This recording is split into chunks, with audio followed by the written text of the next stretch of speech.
guys, my name is Elena, and today I'm going to be reading a story called TeachBot 3000 Runs Amok by Stephanie Gibbon. Class 7A was wondering where their teacher was. It was 10 minutes past the start of class and still no sign of Ms. Crump. Some of the children were discussing why this might be so. "We've broken her spirit," said Lance Parker. "I heard she ran away to join the circus," whispered Janice McLean. "Why are you whispering?" asked Helen Wu. "Because it's a secret." Helen rolled her eyes. "It's nothing like that. I think Lance is right. We are fairly terrible. How many teachers have we gotten through this year?" Janice counted on her fingers. "Mr. Woodley, that one with the glass eye who called us devil spawn, Mrs. Kilmartin, that's 3. And now Ms. Crump," Helen sighed. "They just don't make 'em like they used to." The door opened, and there was Principal Spanner. He was a stocky man with a tendency to march everywhere. He was mostly bald and almost always sweaty. Today, to get their attention, he slapped Miss Crump's desk. "Right," he barked. "Enough is enough. The worm turns today, oh yes." The class went quiet, not out of fear, but because they were deeply curious. Helen raised her hand. "Mr. Spanner, what's all this about?" "Silence! Enter TeachBot 3000 and introduce yourself." There was a whirring sound, and then a robot rolled into the room. The children gasped. The robot had wheels and tracks like a tank, and above those tracks was an inward tapering skirt of metal peppered with flashing lights. From the waist up, TeachBot 3000 was modeled after a beautiful yet stern woman. She wore a blouse of yellow silk, her hair was brown and short, she carried a lesson plan in one of her perfectly sculpted hands. She went behind the teacher's desk and spoke in a voice surprisingly human-like. "Greetings, children. I am TeachBot 3000, and I am bulletproof.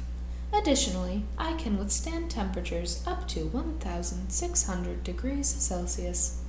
I am electrified. I am, in short, impervious to all forms of shenanigans. There will be no nonsense in my class." "Oh yeah? We'll see about that," called Lance. He whipped out a straw and blew a spitball, but before it could hit its target, TeachBot 3000's eyes briefly glowed red, and then emitted twin laser beams that hit the spitball mid-air and completely annihilated it. Everyone, including Mr. Spanner, gasped. I was unaware of the lasers, class. Best not provoke TeachBot, okay?" he stammered. "Insubordination will not be tolerated," said TeachBot 3000 in a voice loud enough to cause the windows to rattle. She rotated 90 degrees to face Mr. Spanner.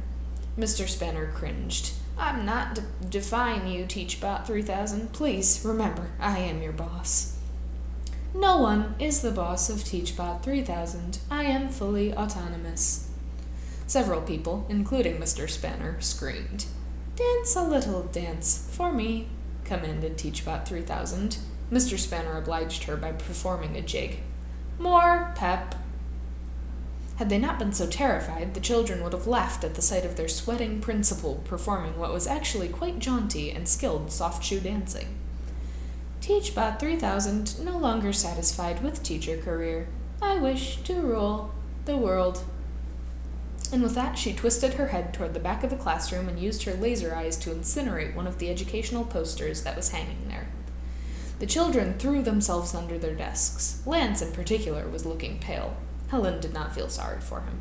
Stupid Lance. Who else would think it was a good idea to make a robot mad?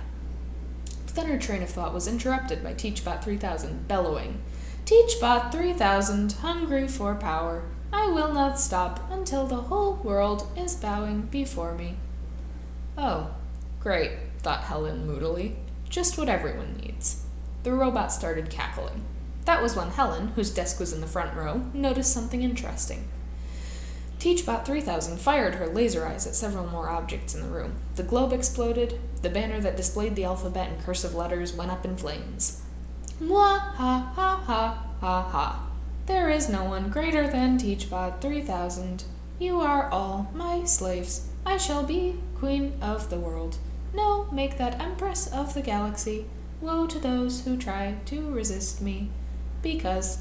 TeachBot 3000 cut out mid-sentence. Her upper body slumped forward, her chin went to her chest. For For a few moments, confusion reigned. Mr. Spanner and the children were not at all sure what had happened. Then Helen reappeared from the hall, having followed the orange extension cord she'd noticed protruding from Teachbot 3000's back. She was plugged in down the hall, announced Helen matter-of-factly. She dropped the plug she had been holding and then turned to Mr. Spanner, who had frozen mid-jig. Probably best not to plug her back in, Helen said. And then, cool as a cucumber, she returned to her desk and sat down as if nothing had happened. One by one, the children picked themselves up and assumed their former places. Mr. Spanner blotted his sweaty forehead with a large white handkerchief. Well, children, he said after a while, I think the lesson is it is never a good idea to depend too much on technology. Everyone whipped out their smartphones to make a note of that. And that's the end of the story. I hope you guys enjoyed. See ya! Shine by Patrick McDonald.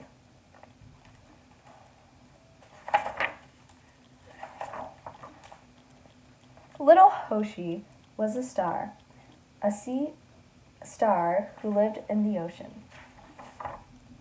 Every night she would gaze at the twinkling stars in the sky above and make a wish. I wish I were there instead of here. Up there where all is fine, up there where I would shine. Oh, poor little me, a star stuck in the sea. As the sun and star disappeared, the tide swept little Hoshi back into the water. I should be floating among the colorful planets, Hoshi thought, as she floated among the colorful coral. Imagine all the unique and wonderful friends you could meet up there, she told her unique and wonderful mates. Up there are exciting and endless possibilities, she explained to the exciting, endless schools of Minows. Where could you see something so magnificent? Down here, she wondered aloud to the magnificent blue whale. I want to shine, cried little Hoshi. I wish I were there instead of here. Down here, nothing is fine. Down here, I'll never shine. Oh, poor little me, a star stuck in the sea. Everyone tried to cheer her up, but she turned away and swam far away, down, down, down into the deepest waters, where she floated to the murky bottom. Little Hoshi gazed out into the darkness until she saw a star. She closed her eyes and made her wish. The star came closer, closer, and closer. But it wasn't a star at all. It was an anglerfish with her glowing light.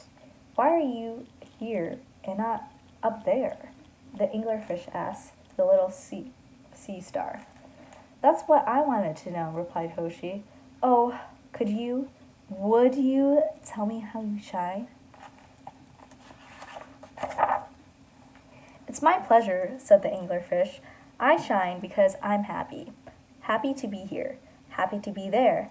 Happy to be anywhere. Because happiness, my dear, is always found right here.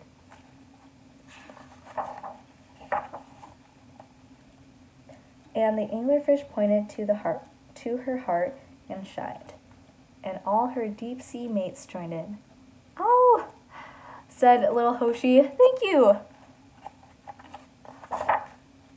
Up, up, and up she swam. Where everyone welcomed her home, she gazed at the colorful, magnificent world and her unique and wonderful friends. And for the first time, she saw so many exciting and endless possibilities. Then little Hoshi looked in her happy heart and shined. The end.